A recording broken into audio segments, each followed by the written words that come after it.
This vehicle is the most unreliable Navara ever created. What's going on, everybody? Welcome back to Hume 4x4 video. Today I'm going to be talking about every single Nissan Navara ranked from best to worst.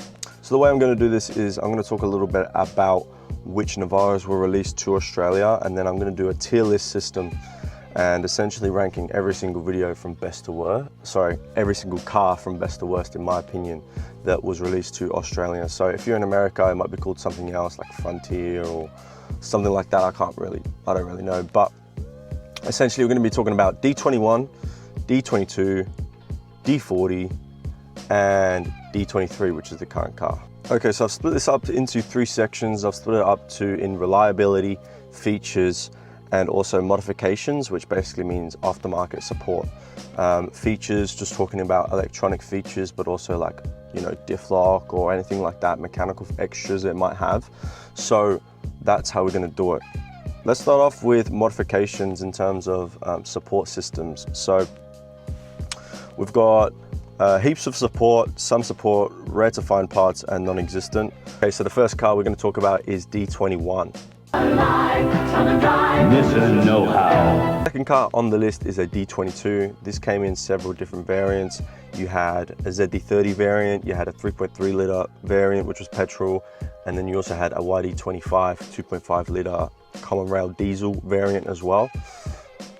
And then we're also going to be talking about a D40, and essentially D40 came in three variants, but really only two, to be honest. It is also the exact same car as an R51 Pathfinder.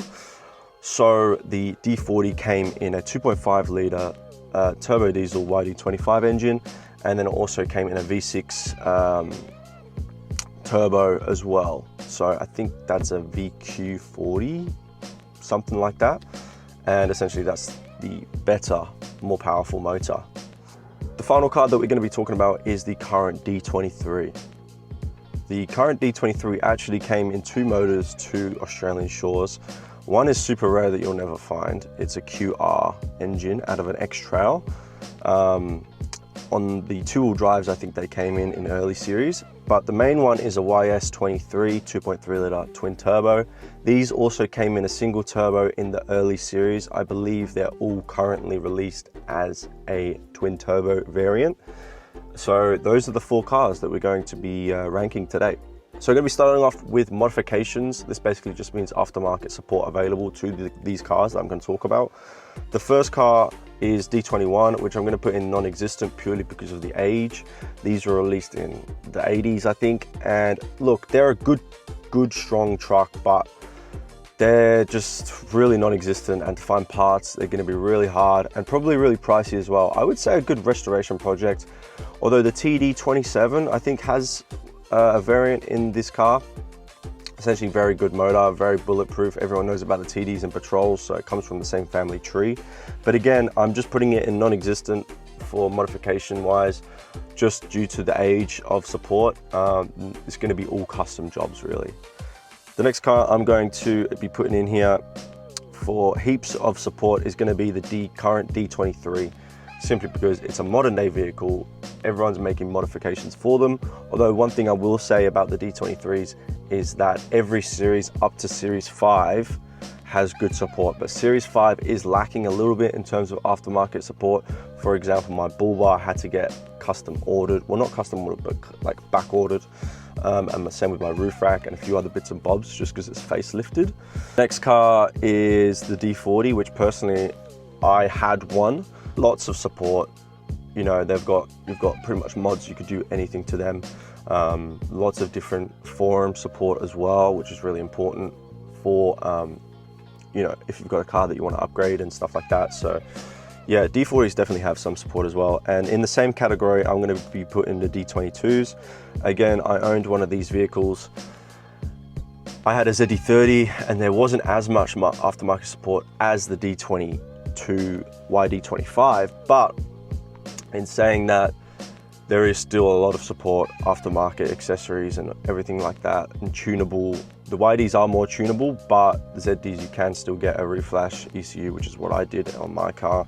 So let's move on to the next category, which is features.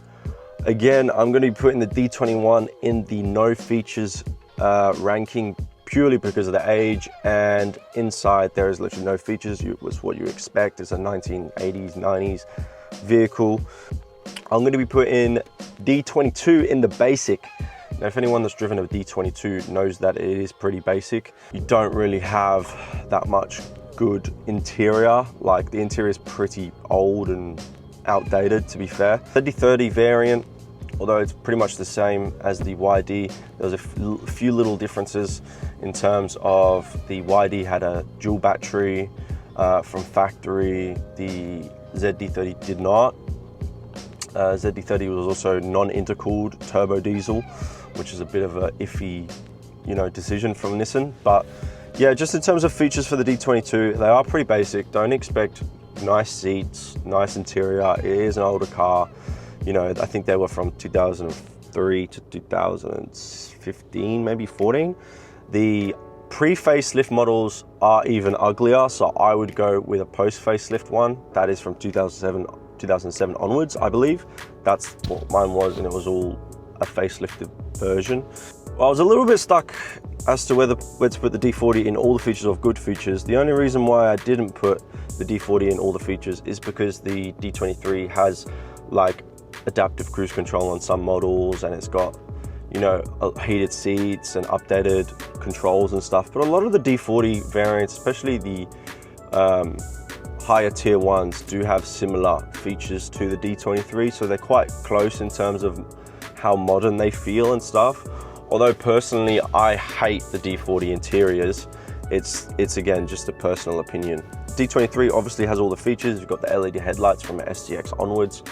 Lots of other stuff, heated seats you can get updated climate controls, cruise controls, and drive modes and everything like that. Although the SL doesn't come with any of those features, which is what I wanted. But yeah, that's just my little 2 cents on the feature section. We're going to be ranking these from reliability, which is a big one that everyone wants to see. Personally, this vehicle is the most unreliable Navara ever created. This vehicle is the most unreliable Navara ever created. Now, it's a little bit sus because personally it's all anecdotal evidence. I did have a lemon of a D40 back in the day, but I still see so many D40s going into the workshop because they're just shit. They smoke all the time. I literally made a video that had like 80k views all about black smoke issues with D40 YD25 engines. So for that reason, the D40s are going in unreliable. Personally, I would say get a V6 variant just because they're more powerful, and if it's going to be in the workshop, you might as well have a car that's powerful in the workshop, not one that's shit in the workshop. Do you know what I mean? But look, some people have had great experiences with D40s. I personally have not. Spanish and Thai, they're both the same. There's not really a massive difference. They're both really bad in terms of reliability. They're just not Japanese motors. Do you know what I mean? And that brings me on to my next vehicle, which is a D23. Now, pretty much all of them are good, but all the older series, they do leak a lot. Even modern day, 2024s do leak from top turbos.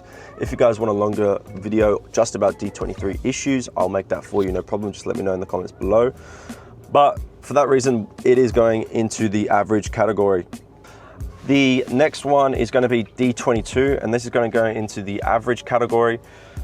This is simply because of the injection pump in the ZD30 and also the timing chain issues in the YD25. The YD25 isn't as bad as the D40s in this car for whatever reason, but still I've seen timing chain issues and lots of other issues with the D22 YDs. The ZDs, the only real issue is that they're not intercooled and that they have injection pump time bombs on them pretty much, so ticking time bombs on that. And the most reliable, I'm putting in the D21 simply because of the TD engine that they have. TD27, if you know how to work on cars, get that vehicle. It is really reliable. I've heard really good things on the forums about people, recreating them. Brings me to my final decision. Which one is going to be the best, decent, average, and which one do I recommend to stay away? As you guys might know, I recommend everyone to stay away from D40s or R51 Pathfinders. For the reason I've just explained, personally I had a horrible experience with this car. The interior is not as good as D22. They don't look as good as D22, and I personally think they're just ass. I just don't like them at all, but if you like them, you like them. Average category is going to be D21, simply because of the reasoning that I said before. It's an older vehicle, but they do have that good engine in them. And decent category is going to be D22. I had a really good experience with my ZD. It was tuned, it took me places all over Australia, and I had a really good time with D22, although I did have injection issues, so you know, you can take what you want away from that. And the best category is going to be D23. It always does depend on which series you have. To be honest, most of them are okay. Like, they are a French engine, which is going to put people off, but in the most cases, you will have a warranty of some kind, especially with the new 10-year warranties that are out with NAVs. You're usually going to be covered on pretty much all bases, unless you go ahead and delete your DPF or do some stupid shit. You're usually going to be fine. So that brings me to my final point is, look, if you can get your hands on a cheap D40, D22, D21, D23, and it gets you out there, that's the main thing. But this is just a video because I haven't really seen anyone on YouTube rank every single Navara that they've released.